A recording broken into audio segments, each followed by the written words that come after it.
Bonjour, bienvenue dans ce 3e épisode.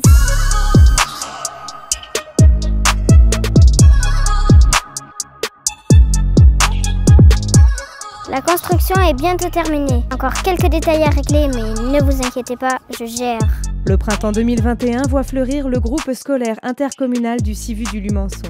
L'école des 4 communes, Poy, Verrières, Compeire et Aguessac, est à quelques semaines de sa livraison finale. Dis donc, Roger, tu pourrais faire un peu moins de bruit? Vous vous rappelez, c'est une école exemplaire médaillée d'or de la démarche Bâtiment durable Occitanie. Concrètement, il s'agit d'un bâtiment implanté stratégiquement dans son environnement, mais surtout un bâtiment passif alimenté à 100% par des énergies renouvelables et construit principalement avec des matériaux biosourcés. Le défi est relevé pour tout le monde. Voir l'école exister pour de vrai, c'est magique. Le ressenti sur ce bâtiment, pour moi, il est fabuleux. Il a un respect des normes environnementales très élevées. Et quand on regarde le bien-être qu'on a quand on circule à l'intérieur des volumes, c'est magnifique, quoi, parce qu'on se sent bien. La chose qui surprend le plus, c'est la grandeur des pièces et la lumière qu'il peut y avoir dans chacune. Ce que j'aime beaucoup, c'est toutes ces grandes baies vitrées, cette ouverture sur l'extérieur, sur la vie. Et une école, c'est la vie. Et pour moi, elle est caractérisée par justement cette luminosité, cette clarté et cette ouverture sur l'extérieur. Tout a été basé autour de la lumière et de la, on va dire, de la chaleur. C'est un bâtiment à énergie positive. L'idée, c'est qu'on soit vraiment très économe en consommation électrique et qu'on soit aussi très économe en consommation de chauffage. Même quand il n'y avait pas de chauffage, on avait chaud dans ce bâtiment. Tu passes d'un espace à un autre, entre le couloir et la salle de motricité, vers les salles de classe. Voilà, tout ça c'est éclairé, il n'y a pas d'espace sacrifié. Tout est d'un niveau équivalent. Une attention portée à tous les espaces sans exception. Tout est de plein pied, donc déjà c'est le top. Et ça ne résonne pas, c'est agréable, on circule. L'acoustique est très bonne. Là il y a encore des ouvriers sur le chantier et c'est pas quelque chose qui est entêtant, les bruits. Et écoutez. Tout ce qu'on avait expliqué au début, ben voilà, ça apparaît maintenant concrètement et ça prend sens, ça fait sens, je pense. Pas mal, non? Et ça fait sens pour tout le monde, parce que c'est l'école de tous. C'est aussi l'école des entreprises qui ont travaillé dur pendant 2 ans. Que du local. Des entreprises locales qui ont déployé leur savoir-faire pour la réalisation de ce bâtiment innovant, qui a pour ambition de s'adapter aux principes bioclimatiques grâce aux capacités techniques contemporaines. Une enveloppe légère très performante avec des murs en ossature bois et une surisolation en fibre de bois, des besoins de chauffage limités et assurés par une petite chaufferie à granulés de bois, une couverture des préaux en panneaux photovoltaïques semi-transparents ou encore un plancher bas en radier isolé par 40 cm de granulés de verre recyclés. Dans la région et même dans le sud de la France, c'est une première. C'est la première fois qu'ici, dans le sud de la France, on met en place ce mise-à-port. Ce mise-à-port, comme vous le savez, c'est du recyclage de billets de verre. Alors je ne parle même pas de l'emprise de carbone, parce que là, bien sûr, on n'est plus à l'époque du polystyrène. Alors, à l'époque, on peut mettre 15 cm de polystyrène qui peuvent être compensés par 30 de mise-à-port. Là, aujourd'hui, nous en mettons 40.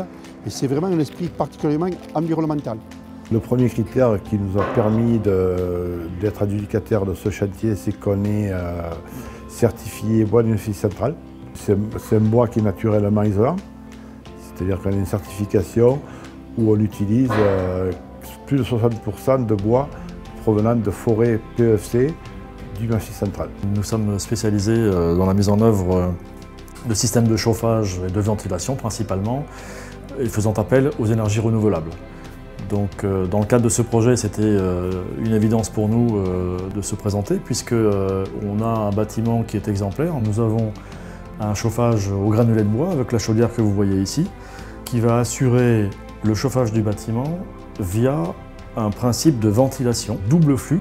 L'air va être renouvelé en permanence dans l'ensemble de l'enveloppe du bâtiment et préchauffé à l'aide de cette chaudière avec un circuit en boucle. Ce qui rend également innovant ce type de projet, ça va être la consommation finale du granulé de bois assuré par cette chaudière, puisque un bâtiment de cette taille, habituellement, consomme 4 fois plus de granulés que celle-là. C'est un gros chantier, donc c'est un chantier à tension, il faut le reconnaître. Ça n'a pas été toujours facile quand même, vis-à-vis des intervenants, même que ce soit des intervenants de très haute qualité professionnelle. Il y avait tellement d'exigences au niveau construction, intervention, mise en œuvre, que tout le monde n'est pas toujours habitué à travailler avec des règles du jeu aussi strictes.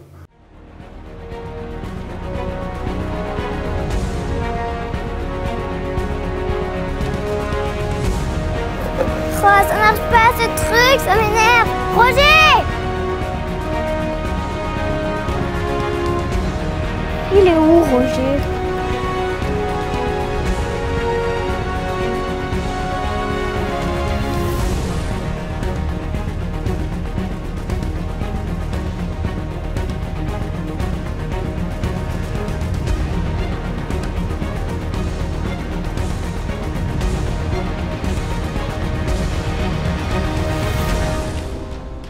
À ce jour, en avril 2021, le bâtiment est presque achevé. Le mobilier commence à prendre place et toute l'équipe, enseignants et élèves, ont commencé à se projeter dans les nouveaux murs. Le plan a été choisi au sein du CIVU. Par contre, toutes les équipes ont été consultées pour savoir quelles étaient nos attentes par rapport à comment on souhaitait avoir nos classes dans l'ensemble. Et par rapport aux attentes, je peux dire qu'au moins 80% des attentes des enseignants ont été respectées. Le côté positif aussi, c'est qu'au niveau de l'espace, on y gagne. Nous, par rapport à nos salles de classe, les plus grandes étaient à 50 mètres carrés. Là, on est à plus de 60 mètres carrés. C'est quand même le jour et la nuit pour nous, quoi. Plus ça va, plus il me tarde de quitter ma classe.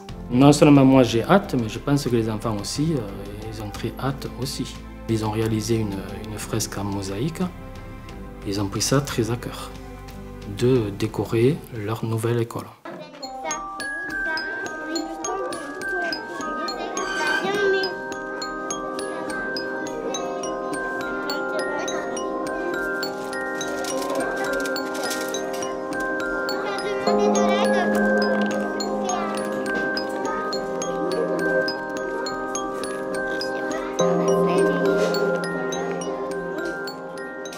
Le but était de faire cette fresque murale pour que les enfants puissent contribuer à la décoration de leur future école.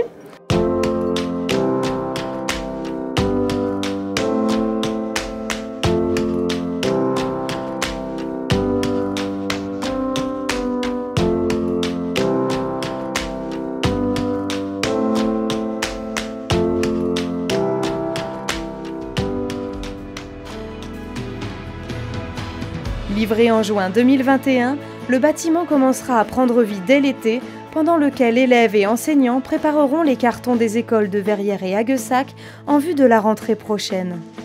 Actuellement, les 16 élus du CIVU du Lumançon s'activent sur le fonctionnement futur de l'école. L'organisation de la vie scolaire, la gestion du personnel, le choix d'une restauration scolaire qui fasse écho à leurs valeurs. Une dernière ligne droite intense pour une prochaine rentrée sereine.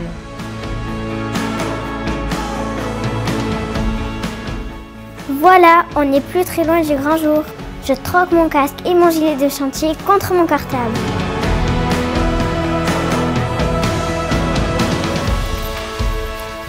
Je vous donne rendez-vous à la rentrée pour l'épisode 4.